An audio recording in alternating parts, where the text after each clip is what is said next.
अपने बीच में जन जन के लाडले क्यूसर के विधायक महोदय माननीय नारायण जी बेनीवाल साहब पधारे, तो जोरदार तालियों से स्वागत।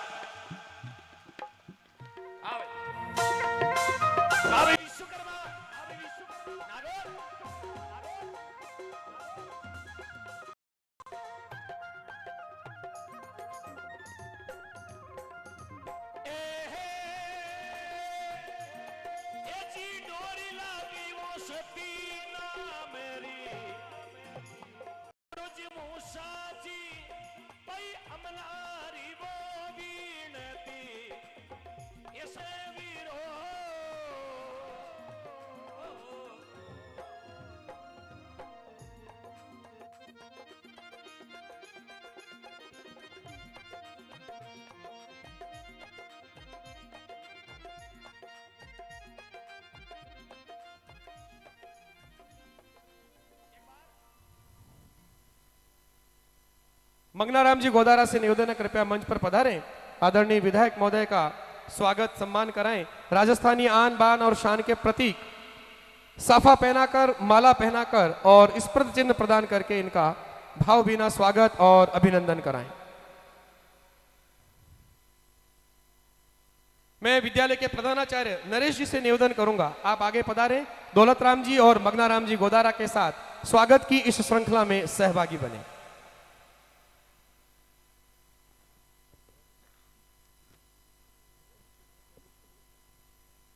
साथियों, यह तो केवल एक झलकी मात्र थी। अभी बहुत ही भव्य रंगारंग भजन संध्या का कार्यक्रम इसी मंच पर और अधिक ऊर्जा के साथ और अधिक जोश के साथ होने वाला है। आप कृपया धैर्य बनाए रखें।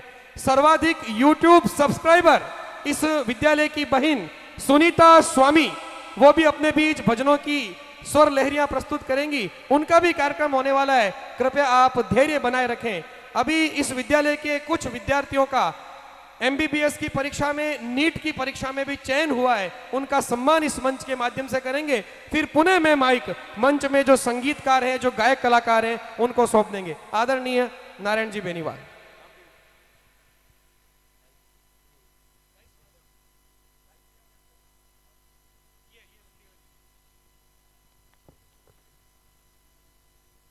बहारों की महफिल सुहानी रहेगी, बहारों की महफिल सुहानी रहेगी, लबों पे खुशियों की कहानी रहेगी।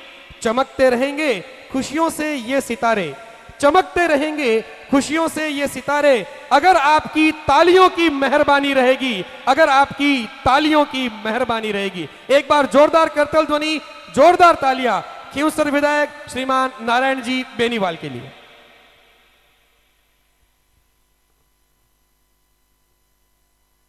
नागौर की वीर भूमि और मां सरस्वती का ये पावन प्रांगण कामधेनु विद्यालय के अंदर आज के विशिष्ट अतिथि पद्मश्री हिमताराम जी, नागौर नगर परिषद के चेयरमैन साहिबा, संत सानिध्य गोपालानंद जी महाराज, जानकीदास जी महाराज और आसपास से पधारे हुए समस्त जनप्रतिनिधिगण, सामने विराजमान पिता तुल्य बुजुर्गजन, नौजवान साथियों, माताओं, बहनों और प्यारे बच्चों, सबसे पहले तो एक शाम गौ माता के नाम के इस बहुत भव्य और सुंदर कार्यक्रम के आयोजन के लिए कामधेनु शिक्षा परिवार और समस्त आयोजकों को दिल की गहराइयों से बहुत बहुत धन्यवाद, हार्दिक आभार कि इतने सुंदर कार्यक्रम का यहाँ नागौर की इस वीर भूमि पे इन्होंने आयोजन किया। ये बधाई के पात्र हैं। आज शादियों का कार्यक्रम था, आने में थोड़ी देरी हुई और ये मेरा परम सौभाग्य है कि इस गौ माता के कार्यक्रम में, पहले मेरा कहीं बाहर का कार्यक्रम था और अभी आधे घंटे पहले ही माननीय सांसद महोदय का फोन आया कि मैं अभी बाहर हूँ और थोड़ी तबीयत भी ठीक नहीं है, तो इस कार्यक्रम में आपकी उपस्थिति अपेक्षित है। मेरा परम सौभाग्य है कि इस पुनीत कार्यक्रम में मुझे आने का अवसर मिला। इतना ही निवेदन मैं इस कार्यक्रम में करूंगा कि ओम जी मुंडेल और आज अपने मुखार बिंद से जो भजन संध्या के कार्यक्रम में आप लोगों को जागृत करने का जो प्रयास ये लोग कर रहे हैं, ये जागरण का कार्यक्रम है। जागरण का मतलब जागृति।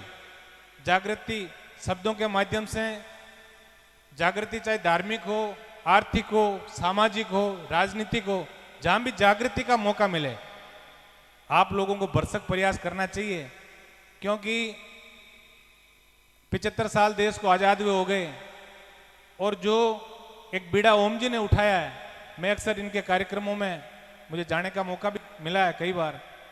ये जो गाय माता के लिए जो ये संघर्ष कर रहे हैं, वास्तव में ये साधुवाद के पात्र हैं।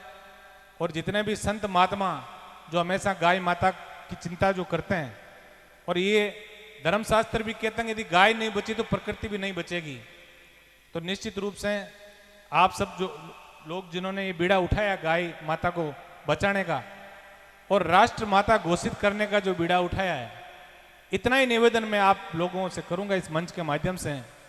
गोपालानंद जी मंच पे विराजमान है, आप लोगों की वाणी जरूर कहीं ना कहीं राजनीति के अंदर जो उच्च पदों पे लोग बैठे हैं, जिनको गाय को राष्ट्रमाता घोषित करने में मेरे हिसाब से बिल्कुल ही जोर नहीं आए, एक कलम चलाने की बात है। लेकिन इस देश के अंदर सबसे बड़ी कमी जो मैं एक जनप्रतिनिधि होने के नाते, हालांकि मुझे बात नहीं कहनी चाहिए, लेकिन जिस दिन हम सच बोलना और सच सुनना यदि पसंद कर लेंगे, उस दिन निश्चित रूप से इस देश का उद्धार भी होगा। जिन लोगों ने गाय माता के नाम से इस देश में अलग जगाई, आज गाय माता के नाम से वो देश के सर्वोच्च पद के ऊपर विराजमान है। उन लोगों की ये नैतिक जिम्मेदारी है। हम तो पूरे किसान परिवार के लोग हैं, यहाँ जितनी भी माताएं बहनें, मेरे बंधु बुजुर्ग, जो पिता तुल्य बुजुर्ग, आप सब लोग जो बैठे हैं, आप तो सब गाय माता के लिए सारा कुछ कर ही रहे हैं। लेकिन फिर भी विडंबना इस बात की है कि गाय को राष्ट्र माता घोषित करने के लिए आज हम सबको पापड़ बेलने पड़ते हैं। इससे बड़ा दुर्भाग्य हमारा हो नहीं सकता। इतना ही मैं इस मंच के माध्यम से आपसे निवेदन करूंगा। विचारधाराएं चाहे किसी की अलग अलग हो सकती है, लेकिन गाय के नाम पे पूरा देश और प्रत्येक बच्चा बच्चा इस देश का गाय को राष्ट्रमाता घोषित करने के लिए हम सब आपके लिए कंधे से कंधा मिला के लड़ेंगे। तन मन धन से हमारा जो भी सहयोग होगा, हम सदैव आपके लिए तत्पर रहेंगे।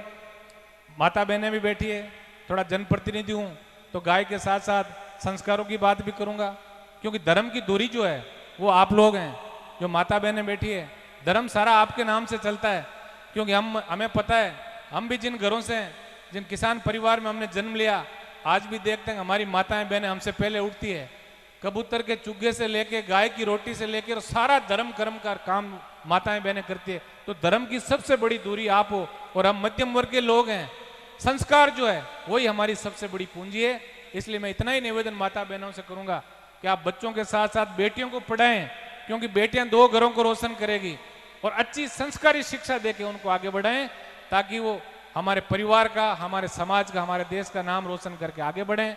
और युवा साथी जो बैठे हैं, इनसे भी मैं निवेदन करूंगा कि नशा की प्रवृत्ति जो दिन बे दिन बढ़ती जा रही है, हालांकि साधु महात्मा इस मामले में अलग लगातार जगाते रहते हैं, लेकिन मैं जनप्रतिनिधि होने के नाते आपसे इतना ही निवेदन करूंगा कि नागौर को नशा मुक्ति का, ये एक बार मैं तो निवेदन ओम जी से करूंगा कि अभी गाय राष्ट्रमाता बन जाए, उसके बाद नशा की जो प्रवृत्ति लोगों में बहुत तेजी से बढ़ रही है, उसके लिए भी बहुत बड़ा आंदोलन हमें इस नागौर की धरती से शुरू करना पड़ेगा, क्योंकि हम किसान परिवार के लोग हैं।